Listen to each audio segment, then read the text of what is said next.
Work with me here. Come on now, gentlemen. Don't be lazy slugs. Can't rope moving. We can go across the road. Cross the rope and run. Relax. So that's a simple visualization exercise. You guys can sit down now. Shadow drilling. Nick, let's see what you got, man. Just 10 seconds, shadow drill. Go.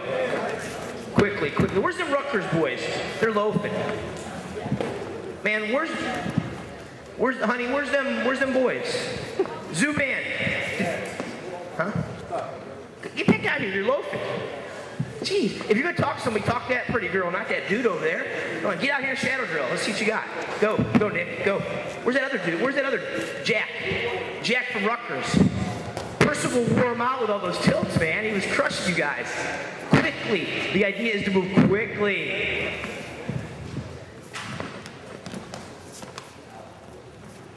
All right. You guys down. Now, visualization. Visualization is really important. Get your kids to picture themselves winning state championships or achieving their goals. Achieving their goals in the arenas. Before I ever won a high school state championship, and when I was in junior high, I'd go watch. And I saw myself in my mind, not hundreds, thousands of times, winning that state championship, achieving that goal. So when I stepped out there on the mat, I felt like I had already done it, time and time again. To make our U.S. Olympic team, I had to beat Joe Chertow. Joe's a legend versus 40, a two-time NCAA champion, one of the best takedown wrestlers ever. He had the record for the most takedowns of the season with 424. He was a takedown leg attack machine. My old butt had to stop him. I studied film like crazy. I had a strategy, I had a game plan. Not only did I have that plan in place, but I seen myself get the job done in my head, time and time again. I knew what I had to do to score on him. I knew what I had to do to stop him, and I knew what that feeling was going to be like when I got my arm raised and made the United States Olympic team. It was gold line. I had a concrete gold line. I think I mentioned earlier I watched Barry Davis on TV in 1984. How many of you guys are old enough to remember watching the Los Angeles Variety 2? And you got to mix up your practices a little bit. Variety is spice of life. It keeps people motivated and interested. Keeps you working hard. And they start doing the same thing all the time. They get methodical. It's no good. It's another tip for you. All right, let's talk some defense. Nick, up on your feet. Stance, motion. Sprawl. Down block drill.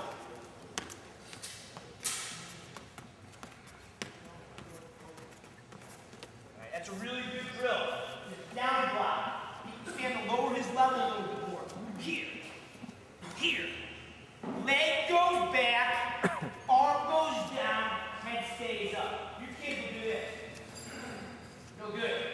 If you want to be invincible, I believe nobody can score on you. That's the attitude I have to take. Nobody scores on you. Nobody finishes. You keep good position. No. No. All right, faster. Ready?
Your first reaction is this guy comes at you is the hip sprawl. That's your hip, not just sprawling.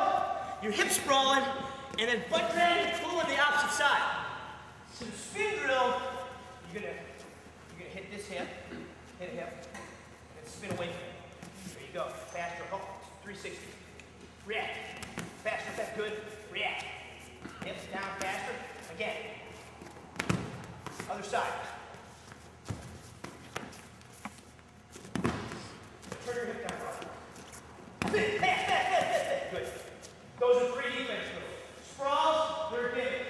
Down blocks and hip sprawls. Defense and counterattack drills. Short offense. Score up that other guy's shot. Shadow drill is critical. Those drills are critical. You can include them early in the season when you guys are fresh, teach them how to do them, but they're mostly later in the season. You're tired, it's the 3rd period. You gotta be wrestling. You gotta have your kids react in the 3rd period. It's easy to do that stuff when you're fresh. Let me fight Nick for 6 minutes, wear him down, fight with him. Now let him try to do it when he's tired. It's much more challenging. It's gotta be instinct, man. It's gotta be instinct. Wrestling has got to be ingrained in the mind. The harder you drill it, the more consistently you drill it, it becomes instinct so you can perform. He's bad. That's what it's all about. You don't got a lot of time to think. Sure, you're thinking a little bit when you're out there, but really, I already said it. One of the 3 things I said that Dave Schultz taught me about position, pressure, and controlling ties. Position, pressure, controlling ties. Stalking, grabbing, controlling, moving. Stay in the guy's face, you wear him down, and then the 3rd period, you know, he's not gonna be able to do that fast. All right, so those defensive drills are critical stuff. When we talked about the sprawl a little bit, get a sprawl position, stop. Sprawl. Hips down harder. Yeah, both hips for now. That's good. Arch that back. Get in your knees. Keep your head down. A lot of kids sprawl like that. I see this sometimes. What the hell are you doing? Why do you let kids do that? They're tired and they start being sloppy. No freaking good. It just develops bad habits. They'll push out when they're tired of competition. Don't let your kids be lazy and drill sloppily. I don't care if it's regular drilling or shadow drilling at the end of practice. Don't allow it. It's not acceptable. Tell them, get a second win, suck it up. But teaching sloppy skills are no good. What's the cliche? Practice perfect makes practice or something, whatever that is. It's true. If you practice something sloppy, it's a waste of time. Don't waste your time and your athlete's time. Make them drill clean hard. Let's watch those hips hit hard. Hips down, head up. Sprawl! Sprawl! Sprawl! Good. Just to teach kids to pop their hips. Boom. Get them driving to the mat. Really good. Do the exercise, the arch up exercise. Push up, arch up. Arch good. Kids get a kick out of that, you know, for obvious reasons, but it's good for you. It's good for flexibility, it's good for power, get in sprawl position. Teaches you to pop your hips in and get your hips down. Alright? Remember, teach kids, use your hips. Okay, I believe the piece of paper that you have says something about defensive counterattacks. Come here. I don't like to score on. Another one of my heroes, Randy Lewis, calls it the impossible leg. One of my friends who's a great teacher of wrestling and works my camps, Chertow, he says his leg is really impossible leg. Anyways, don't let people finish on you. So if my man gets a hold of my leg, that means he beat the defense. I'd rather sprawl, I'd rather down block, I'd rather go like that. He's gonna get here sometime. And I want to be impossible to finish on. So what are my options? He's got a single leg on me. I gotta identify if he's at a single or high crotch. Alright, I guess we'll start with the single leg first. What can I do? I can sprawl my leg back, I can butt grab the opposite side, lift his elbow up. That's a really good one. See kids in here all the time. Hip sprawl, square the hips, butt drag like I said Coach Smith showed, lift the elbow, circle away. Easier said than done sometimes. You're trying to suck your leg in. Suck your leg in there. Belly roll right here, that position. There's points in freestyle. In folk style, you go elbow to elbow right here. Straighten your leg, get behind here, reverse half. Belly roll. Here. Belly roll, elbow to elbow, straighten the leg. Right there. Great scramble. Now, I throw that same move here. And hold on. I can't really get him off from here. I'm going to take this hand and put it on the elbow. And reach across for another elbow. Back up. I got his elbow now. He he's screwed. This is the bundle arm, step over. Here, right here. I take my free leg, knee, stick in his face, and I step over. And that is the bundle arm, step over. I've seen videotape of Lee Kemp, who's a world champion multiple times from Percival's area. Jake, you student of sport. What high school is Lee Kemp from? Still Wisconsin University. I'm not sure what high school I think he's from Charter or something. That's up in Northeast Ohio. Yeah. Anyways, Lee Kemp, as Jake knows, he graduated from the University of Wisconsin, he's NCAA champ. He was, for you guys who've been, let's do a survey. I told you I was 29, I was lying, I'm really 39. Who is 39 or older? Who is 39? Who's 38 or younger? So I'm the median of the play, I'm average. And it used to be like I had to talk all, I know you young guys here. That's great. Good to see you young coaches out here, that half and half. 40s to middle age. That's actually a pretty good sign. That means a lot of you coaches that are in the 40s and 50s are sticking around, you're serious students of sport, you're into it, or you just, yeah, scoring fine. One of those two. Some combination. But that's great. And you guys know history of sport.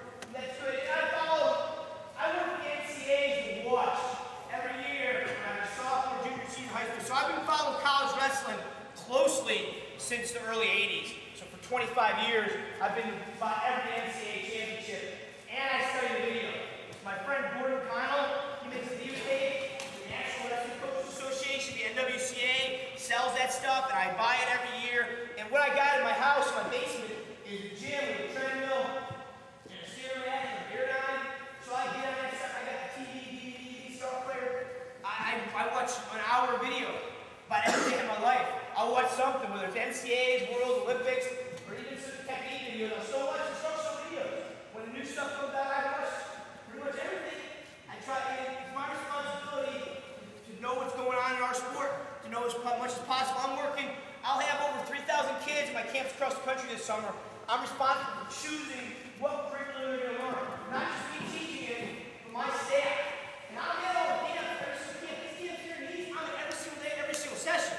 I'm overseeing, I teach a bunch. I don't like to sit around, but of course there's times when I'll take a couple hundred kids and put them on the advanced and break them in groups with my staff. And I'm responsible for giving my staff the direction of what's going to go on. When we have a coaches meeting at night, I'm going to tell them the gist of what I want to show them. Sure, I'm not going to tell Jake Percival how to do a rebar tilt or how to do a back hook tilt that he's doing.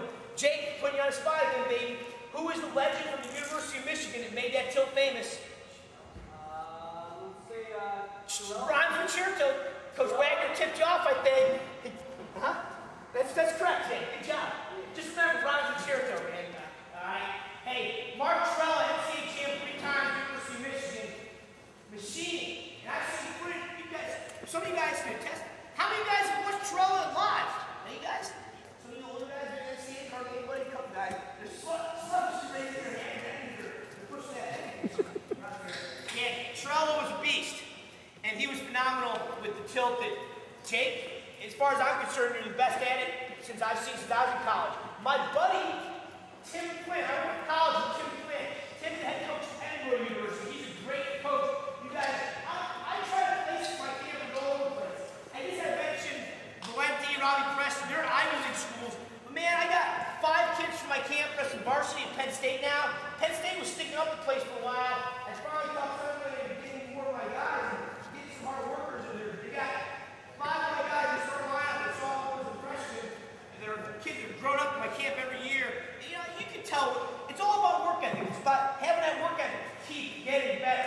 It's not just how good you do your junior senior year. They have that work ethic to keep getting better. But in any case, Jake, the guy who was really good at it when I was coming through was Timmy Flynn from Penn State. He was a beast at that move. Jeff Prescott, the guy I mentioned earlier, was good at the slide guys. Trella, so you just lit it up, man.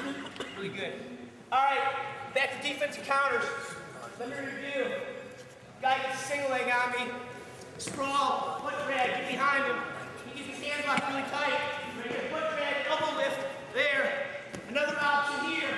If your butt's not working for you, go to the far hip, lift that elbow. Now let me detail this a little bit more. Watch my hips. I turn my hip. I hip still here. When I go to the hip. I turn my hip down and I lift my elbow. This is actually a slower technique. Then I said you go reverse half and finish him off. Back up. Then I do the belly tip. Here, elbow to elbow, straighten the leg. It's pretty hard to do in folk style. It's a better freestyle move. But I use the belly tip to set up what? What move did I show that got me on this tangent? Bundle arm step over.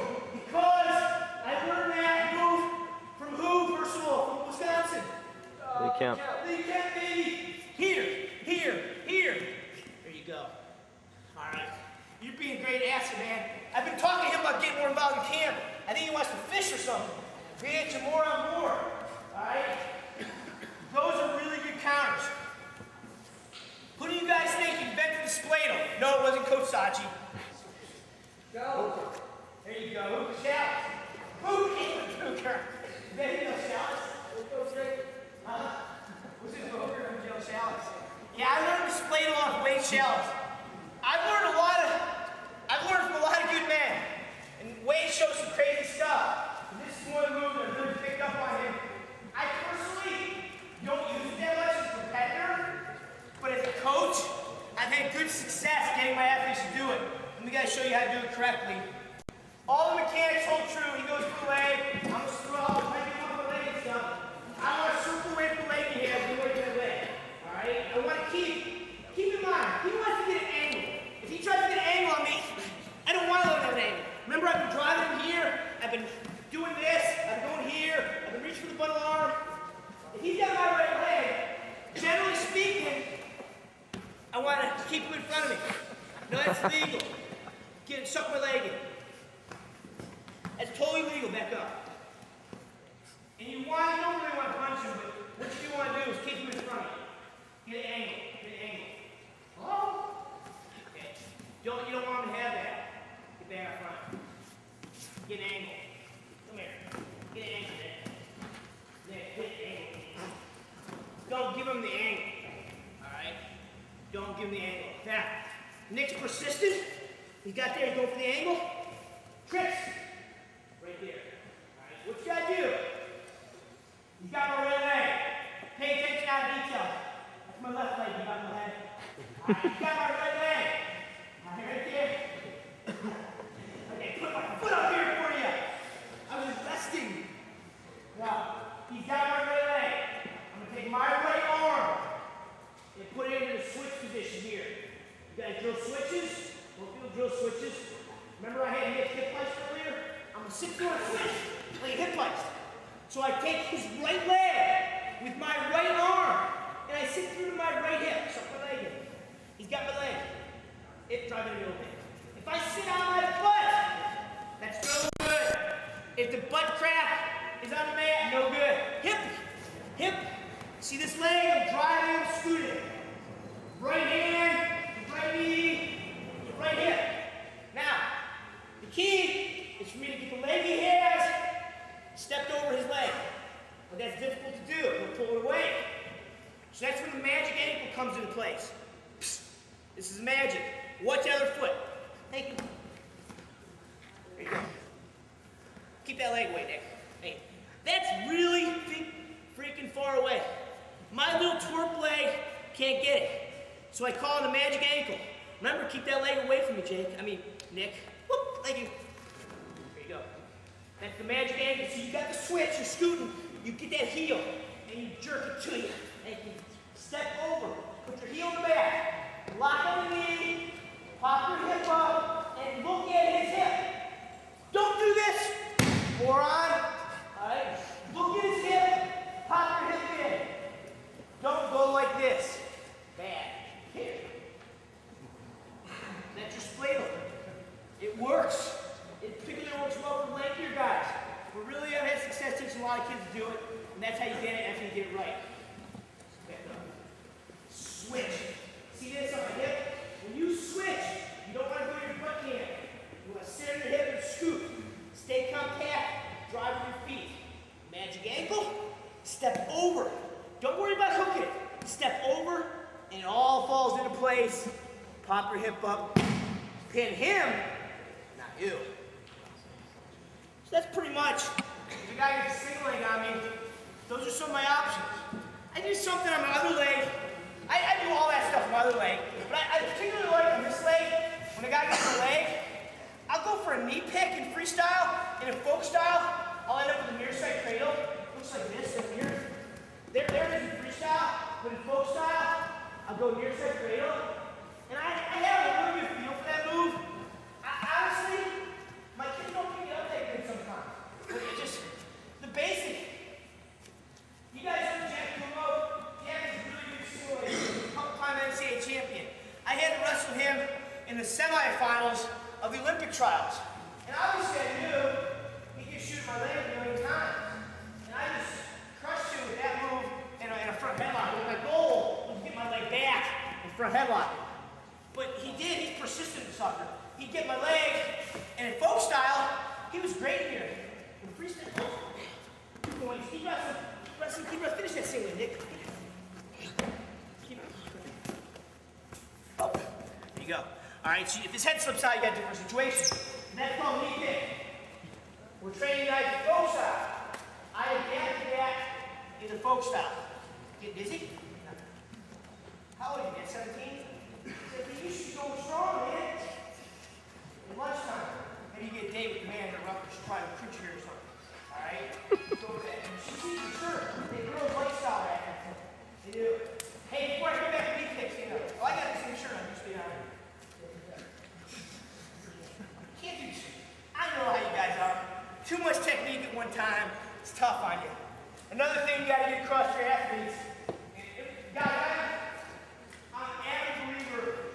We're educated first, coaches second. I mean, I love teaching wrestling moves, but we got to educate the kids. I teach kids way different than I'm teaching you guys. Kids need to stay active, they need to do stuff, they need to stay busy. My stories are way shorter than people. Their attention spans way less.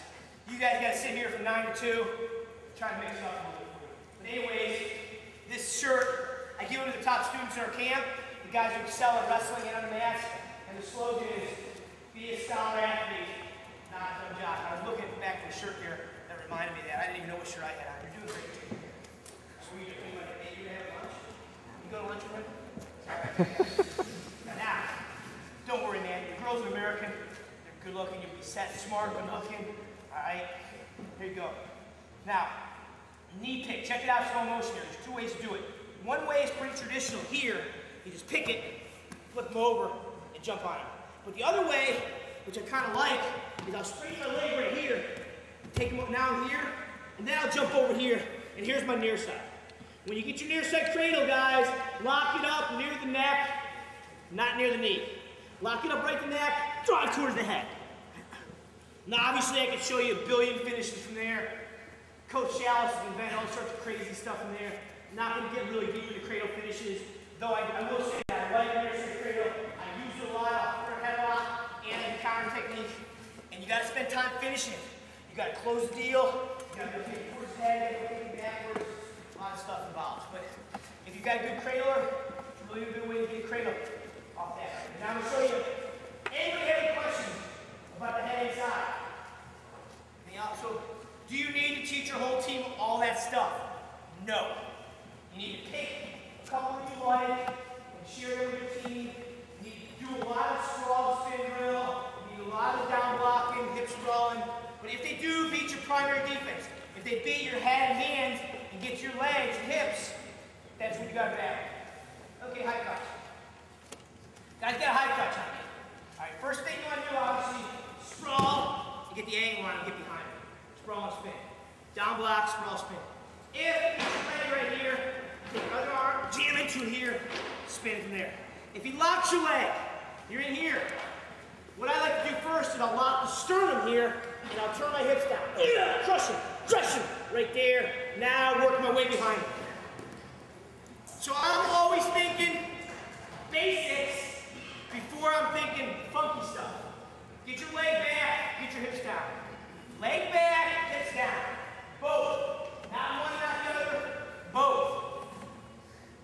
If the guy does get my leg, all right? Remember I was talking about the Olympics?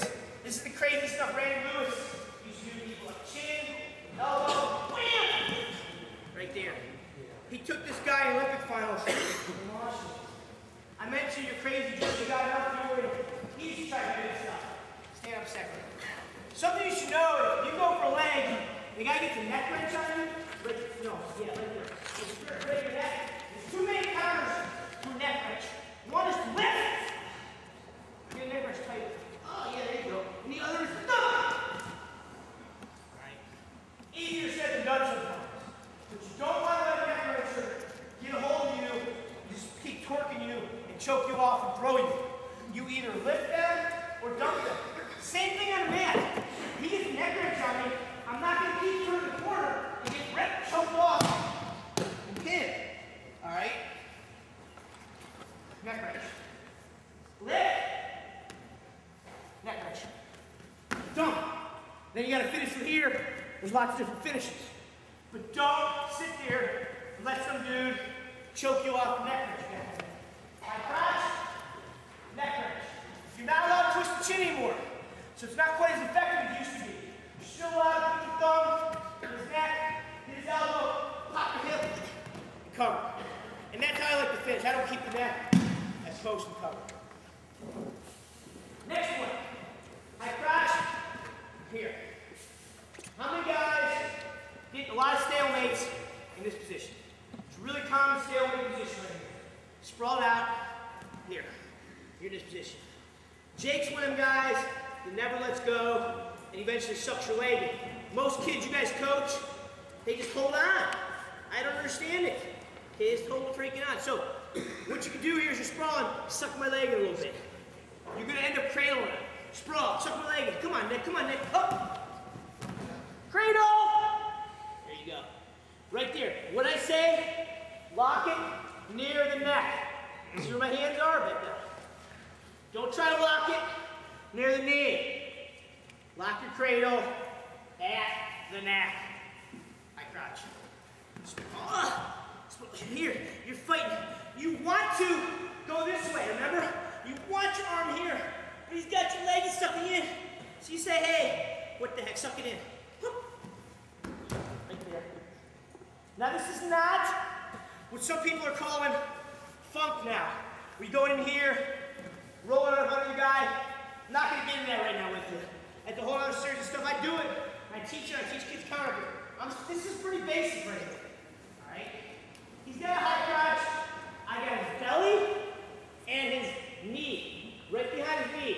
Just as if I had a cradle. Can I cradle him here? Think about this. See this hip? Stay up. I want to get him this hip. I want to get him this hip. Go to your hip. I'm pretty good here, right? We take this any old day. It's hard to get here, though. Back up. Pay attention to this hip. Pay attention to this hip. Wrestle. Something like he's not here. I'm winning now. I'm in business. I can cradle or I can turk. A turk is a move that we don't practice enough.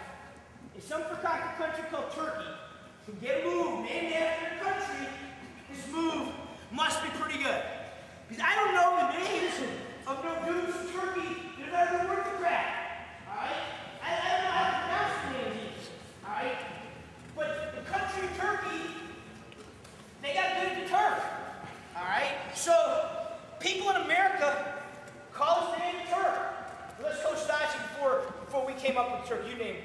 Because you're the senior staff in New Jersey, you know? Chertow. The Turk, I don't know how it got over.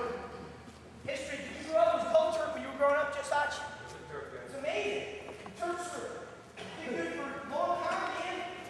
So this is a good move. So how did I just get that Turk? He's got a high crotch, I sprawl, he sucks it in, right there. Hello, Mr. Turk. Hello, Mr. Crossface. Right here. Alright? And you said you wait until kids remember. So yeah. You get your Turk. That's the only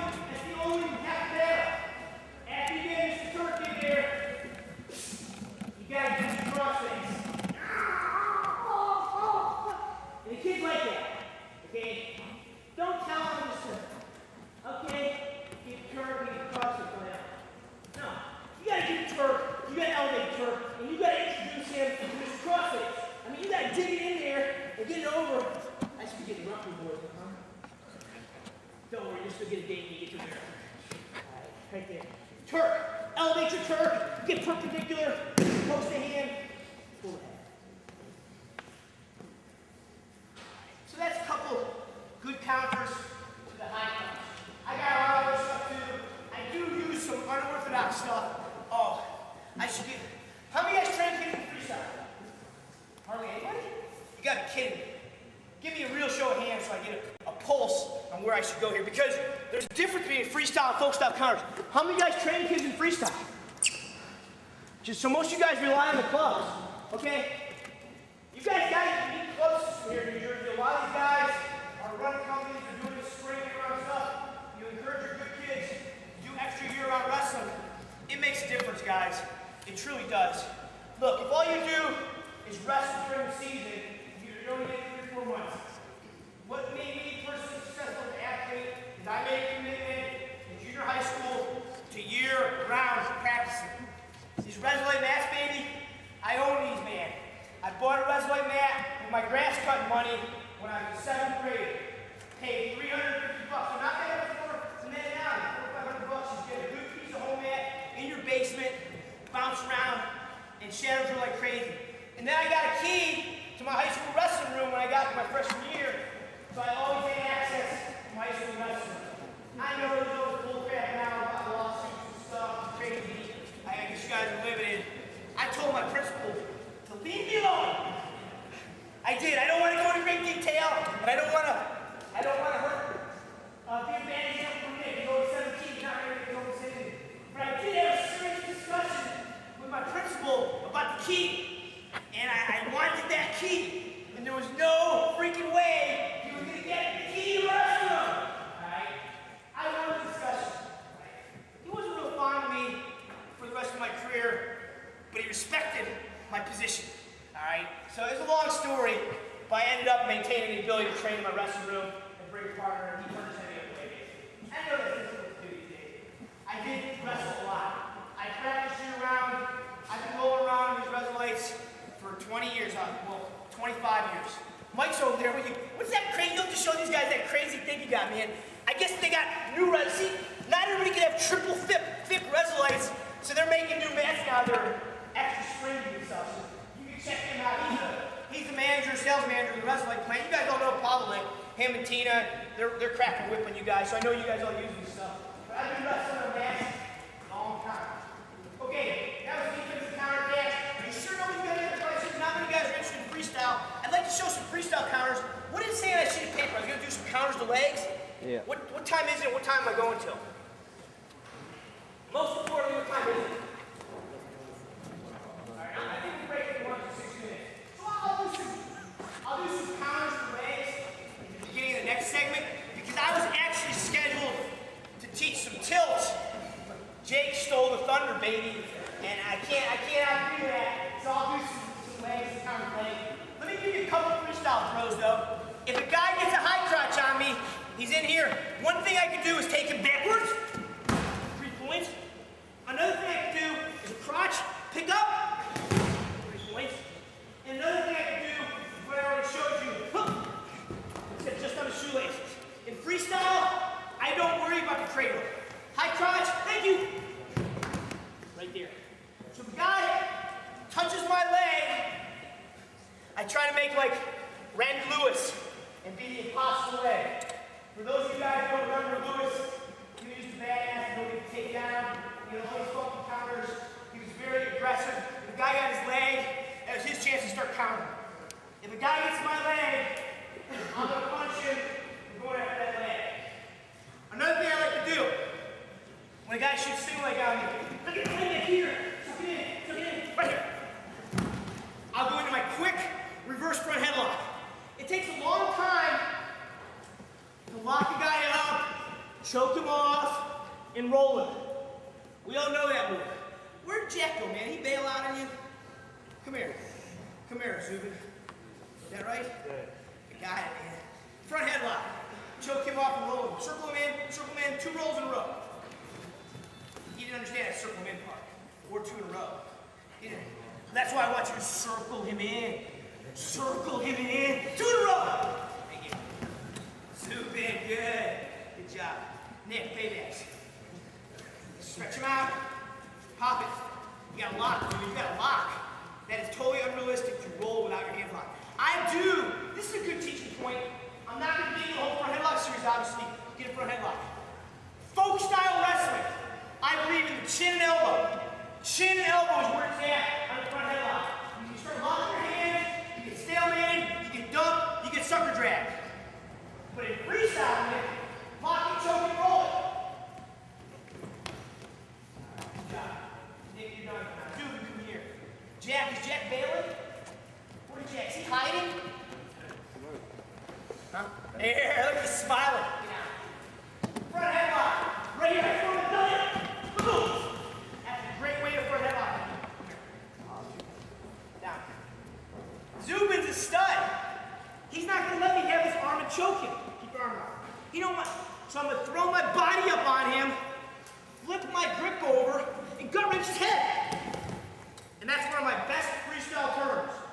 For you guys that follow sport, that watch my career, I was able to defeat and score with that move against Kubo, Gonzalez, Kendall Cross, Melchiori, Penrith, Barry Davis, all them guys.